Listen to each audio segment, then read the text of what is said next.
Welcome to Suman TV. నేను మీ నవీన్. ఈ మధ్య కాలంలో ఎవరిని తట్టి చూసినా కూడా ఏదో ఒక ఆర్థో సమస్య అయితే ఉంటా ఉంది. అంటే మోకాల నొప్పులు, మోచేతుల నొప్పులు, భుజం నొప్పు, నడువు నొప్పు అని చెప్పేసి అంటూ ఉంటారు.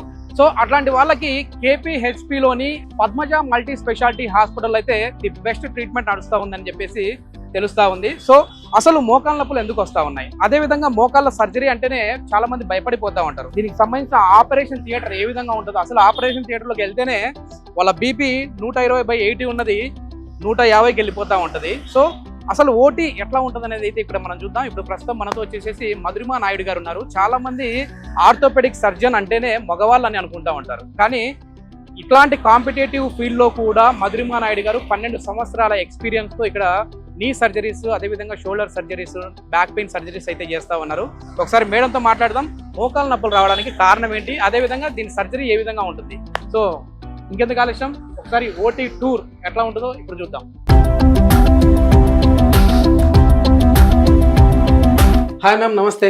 హాయ్ నవీన్ గారు, చెప్పండి. మ్యామ్, మోకాళ్ళ ఆపరేషన్ అంటేనే భయపడిపోతా ఉంటారు. ఇంట్రొడక్షన్ లో చెప్పాను, అంటే వాళ్ళ బీపీ 120/80 ఉండేది 150కి వెళ్ళిపోతా ఉంటుంది, ఇంకా ఎక్కువ కూడా వెళ్ళొచ్చేమో.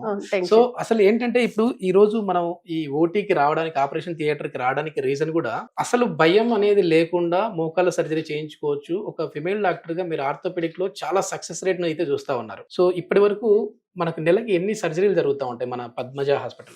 మామూలుగా అన్ని సర్జరీలు అయితే ఓవరాల్ గా అన్ని డిపార్ట్మెంట్ సర్జరీలు అయితే మనకి 100 నుంచి ఒక 140 వరకు అవుతాయండి, డిపెండ్స్ ఆన్ సీజన్ బట్టి. ఓకే. దీంట్లో మన ఆర్థోపెడిక్ వయసులోకి వస్తే ఒక 40 నుంచి 50 వరకు అవుతాయి. ఎందుకంటే చాలా మంది కూడా ఆర్థో సర్జన్ అంటేనే మగవాళ్ళని ఎక్కువ చూస్తూ ఉంటారు, కానీ ఇక్కడ మీరు ఉండడం అనేది నిజంగా చాలా హ్యాట్సప్ అండి. Thank you. ఎక్కువ మెయిల్స్ వస్తుంటారా, ఫీమేల్స్ వస్తుంటారా సర్జరీ? సర్జరీలు అంటే బోత్ మేల్స్ ఫీమేల్స్ ఇద్దరు వస్తారండి. Okay, మెయిన్ గా అట్లా మన ఓపీడీ సర్వీస్ చూసుకుంటే ఫీమేల్స్ ఎక్కువ వస్తారు క్లయింట్. ఓకే. సర్జరీ అన్నప్పుడు ఇద్దరు వస్తారు. ఓకే. మోకాళ్ళ ఆపరేషన్ అంటే భయపడే వాళ్ళకి ఏం చెప్తారు మేము మీరు? అసలు భయపడాల్సిన అవసరం లేదండి. ఆర్థోపెడిక్ వయసులో ఈ నీ రీప్లేస్మెంట్స్ అంటే చాలా మంది సర్జరీలు చేయించుకుంటున్నారు. అండ్ దీంట్లో మనకి ఈ సర్జరీలో ఏంటంటే బ్లడ్ లాస్ కూడా మనం చాలా తక్కువ చేస్తాం అనమాట. అంటే పేషెంట్ కి మంచి స్టెరైల్ టార్నికెట్స్ వేసి blood loss surgery knee replacement అంటే ఎక్కువ బ్లడ్ లాస్ పోతుంది, వీక్ అయిపోతాము, అది ఇది అంటారు. కానీ మనం స్టెరైల్ టార్నికెట్స్ అని ఉంటాయి అనమాట. అంటే లెస్ బ్లడ్ లాస్ అనమాట. అంటే ఇంతకుముందు అంటే మామూలుగా నీ రీప్లేస్మెంట్స్ స్టెరైల్ టార్నికెట్స్ లేకుండా చేస్తే ఏంటంటే ఒక 1/2 లీటర్ ఆఫ్ బ్లడ్ అలా పోయే ఛాన్స్ ఉంటుంది. ఒకప్పుడు మోకాళ్ళ ఆపరేషన్ అంటే టోటల్ నీ రీప్లేస్మెంట్ అంటే కట్ చేసేసేవారు మ్యామ్. ఇప్పుడు ఎట్లా ఉందంటే ఏమైనా కొంచెం మారిందా? ఇప్పుడు కూడా కట్ చేయాలండి. కట్ చేయకూడదు, కట్ చేయకుండా అయితే చేయలేము. బోన్ బ్రేక్ అయిన వాళ్ళకి బోన్ బ్రేక్ అయ్యే డిఫరెన్స్ అండి. ఇప్పుడు ఏంటంటే ఇక్కడ బ్రేక్ అయింది అనుకోండి, కాలు దగ్గర బ్రేక్ అయితే ఒకలాగా ఇన్సిషన్ ఉంటుంది, తై దగ్గర అయితే ఒకలాగా ఇన్సిషన్, ఏదైనా కానీ మినిమల్ స్కిన్ ఇన్సిషన్స్ అన్నమాట. మనం ప్రాబ్లమ్ ని బట్టి ఉంటది అంతే. కానీ బ్లడ్ లాస్ అనేది ఇప్పుడు తక్కువగా ఉంటుంది. కొన్ని స్టెరైల్ టార్నికెట్స్ వాడతాం కాబట్టి టార్నికెట్స్ దాని వల్ల ఏంటంటే చాలా తక్కువ బ్లడ్ లాస్ ఉంటుంది అనమాట. ఇప్పుడు సర్జరీ చేయబోయే పేషెంట్ గురించి చెప్పండి. అంటే తన ఏజ్ ఎంత, అసలు ఏ ప్రాబ్లమ్ తో వచ్చారు, ఎన్ని రోజులు ఆయన మందులు వేసుకున్న తర్వాత సర్జరీకి వచ్చారు? అవును, ఇప్పుడు చేసే పేషెంట్ పేరు నాగన్న అండి. So is like 54 years age old. అతను యాక్చువల్లీ ఇంతకుముందు నీ పెయిన్స్ కి చాలా దగ్గర టాబ్లెట్స్ తీసుకోవడము, అన్ని అంటే హ్యాపీజాడ్గా వేరే డాక్టర్స్ దగ్గర తీసుకోవడము, ప్రిస్క్రిప్షన్ లేకుండా తీసుకోవడం వల్ల ఏంటంటే తనకి కిడ్నీలో కూడా కొంచెం చేంజెస్ వచ్చాయండి. క్రియాటిన్ లెవెల్స్ కూడా బాగా పెరిగిపోయాయి, లైక్ 1.3. సో దీని బట్టి మళ్ళీ కూడా ఏంటంటే షుగర్ కూడా కొంచెం స్టెరాయిడ్స్ వాడడం, వేరే దగ్గర టాబ్లెట్స్ తీసుకోవడం వల్ల, స్టెరాయిడ్స్ వాడడం వల్ల కూడా ఏంటంటే డయాబెటీస్ కూడా అటాక్ అయింది. అందుకే ఇవన్నీ కంట్రోల్ చేసి, కిడ్నీ అన్ని కంట్రోల్ చేసుకుని, డయాబెటీస్ కూడా అన్ని కంట్రోల్ చేసుకుని మనం సర్జరీ ప్లాన్ చేసాం అనమాట. బాగా అరిగిపోయింది మోకాలు.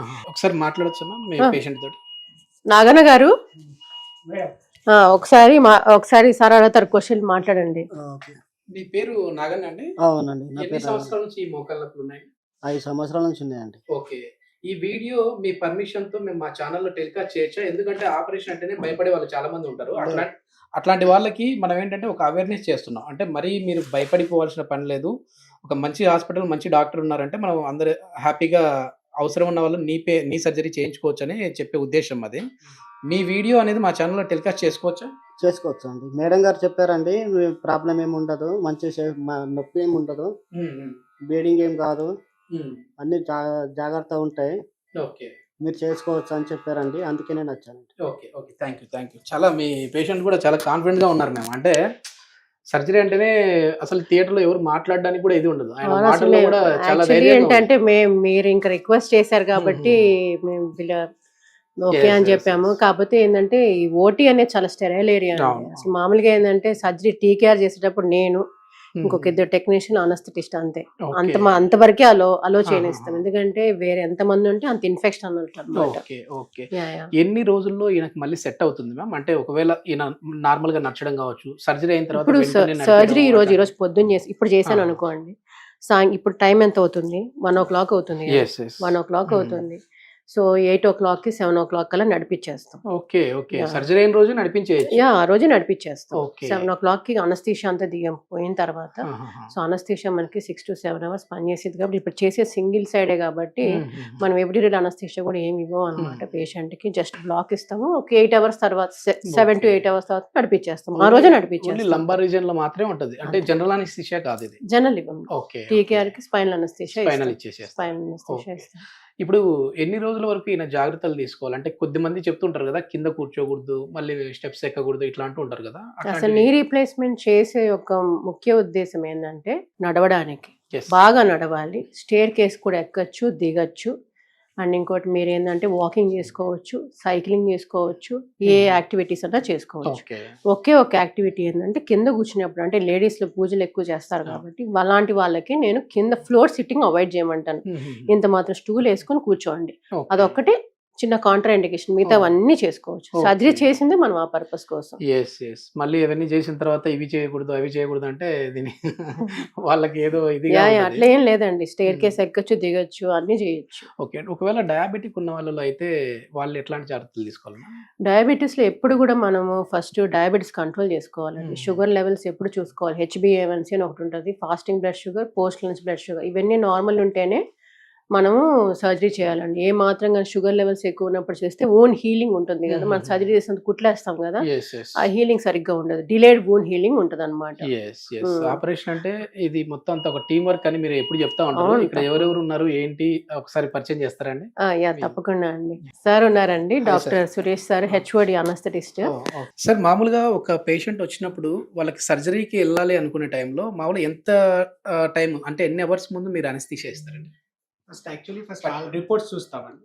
అన్ని రిపోర్ట్స్ చూసిన తర్వాత ఆ రిపోర్ట్స్ అనెస్థీషియా ఇవ్వడానికి హిస్ ఫిట్ ఆర్ నాట్ అనేది మనం ఫస్ట్ చెక్ చేసుకుంటాం. టీకేఆర్ అనేది ఏంటంటే this long process of pain. So దానివల్ల మనకి ఏంటంటే ఫస్ట్ ఏదైతే మనం ఇస్తున్నామో అనెస్థీషియా ఏదైతే ఇస్తున్నామో అంటే ఇది ఓన్లీ స్పైనల్ అంటే రీజనల్ అనెస్థీషియా అనమాట. ఇది మనం స్పైనల్ అంటే లోయర్ లిమ్ మాత్రమే వర్క్ అవ్వదు. తర్వాత పైన పేషెంట్ కాన్షియస్ లోనే ఉంటారు. అన్ని ఏం మనం చేస్తుంది, మనం మాట్లాడుతుంది ప్రతి ఒక్కటి వినగలుగుతాడు. దాంతో పాటు అతను ఏమన్నా అంటే అప్పర్ పార్ట్ ఏదైతే ఉంటుందో ఫేస్ లేకపోతే మాట్లాడడం అవన్నీ సెన్సిటివ్ లోనే ఉంటుంది. ఇప్పుడు సర్జరీ చేసే టైంలో ఒకవేళ వాళ్ళకి మీరు ఇచ్చిన మత్తు అనేది తగ్గిపోయి మళ్ళీ పెయిన్ వస్తుందంటే మళ్ళీ మధ్యలో కూడా డోస్ ఇవ్వచ్చా అండి? అలా ఉండదండి, ఒకటేసారి ఇవ్వడం జరుగుతుంది. ఒకటేసారి మనం ఏదైతే మనం స్పైనల్ అనెస్థీషియా డ్రగ్స్ ఉంటుందో అనావిన్ అని ఏదైతే మనం ఇస్తామో అది రీజనల్ అనెస్థీషియా అంటే ఏప్రిల్లోనే ఇస్తాము. అది 4 ml వరకు ఉంటుంది. ఆ 4 ml వచ్చి కొంచెం ఏదైనా వేరే ఇంకేమైనా యాడ్ చేసి ఇస్తాం కాబట్టి అది మినిమం మీకు 4 hours పనిచేస్తాం ఉంటుంది. 3 to 4 hours కన్ఫర్మ్ వర్క్ అవుతుంది. తర్వాత కూడా పెయిన్ అవుతే మళ్ళీ మనము ఫ్యూమరల్ బ్లాక్ ఇస్తాము. సో ఇది ఆల్మోస్ట్ మీకు ఒక 6 hours వరకు అతనికి పెయిన్ లెస్ అనమాట. అసలు పెయిన్ అనేది ఉండదు. 3 hours తర్వాత తన కాల్ మూవ్మెంట్ అనేది స్టార్ట్ అవుతుంది. స్టార్ట్ అయిన తర్వాత కూడా పెయిన్ అవ్వదు. సో ఆల్మోస్ట్ మనం 4 ml వరకు మనం ఇచ్చుకొని వీ కెన్ కంటిన్యూ. ఈ సర్జరీ ప్రొసీజర్ ఎన్ని అవర్స్ మ్యామ్? మామూలుగా ఎంత టైంలో అయిపోతుందండి? మనం ఫస్ట్ పేషెంట్కి అనస్థీషియా ఇచ్చినప్పటి నుంచి తర్వాత సూచరింగ్ వరకు అట్లీస్ట్ మనకి మొత్తం 1.5 hour టైం పట్టిద్దండి. Okay okay.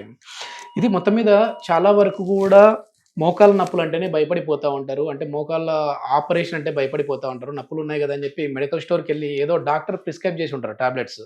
ఈ పెయిన్ కిల్లర్స్ కంటిన్యూగా వాడడం వల్ల మళ్ళీ వాళ్ళ క్రియాటిన్ లెవెల్ అంటే కిడ్నీలో మార్పులు కూడా చూస్తూ ఉన్నామని చెప్తున్నారు. వాళ్ళ షుగర్ లెవెల్స్ కూడా చేంజ్ అయిపోతూ ఉంటాయి. సో అట్లా కాకుండా ఒక మంచి ఆర్థోపెడిక్ డాక్టర్ని కన్సల్ట్ అయ్యి మీరు సర్జరీకి ముందు ఎట్లా ఉండాలి అంటే సర్జరీ మేము చేయించుకోగలమా, మాకు షుగర్ లెవెల్స్ ఇట్లా ఉన్నాయి, దీన్ని ఏమన్నా కంట్రోల్ చేస్తూ సర్జరీ చేయించుకోవాలా లేదా అనేసి ఇవన్నీ కూడా ఒపీనియన్ తీసుకున్న తర్వాత సర్జరీకి వెళ్తే వెళ్ళొచ్చు. సో ఏ భయం లేకుండా హ్యాపీగా సర్జరీ చేయించుకోవచ్చు అని చెప్పేసి మధురిమా నాయుడు గారు చెప్తా ఉన్నారు.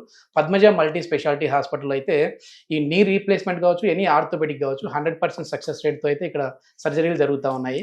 సో ఫర్దర్ ఇన్ఫర్మేషన్ ఏదైనా కావాలి అని అంటే మీరు మా హాస్పిటల్ వారి కాంటాక్ట్ నెంబర్ ప్రొవైడ్ చేస్తా ఉన్నాం, మీరు నేరుగా వారితో మాట్లాడచ్చు. Thank you ma'am.